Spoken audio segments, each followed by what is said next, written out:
睇住斷橋，火車跌落河，民眾仲蝦笑吐痰。係咪有衝入下嚟住？係有人。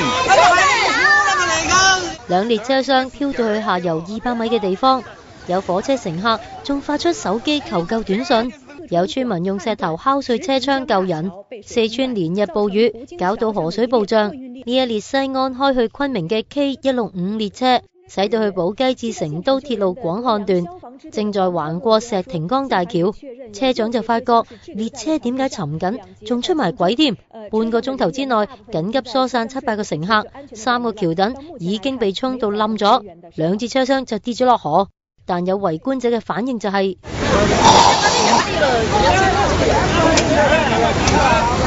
仲笑添。好彩事故只係造成3個人輕傷。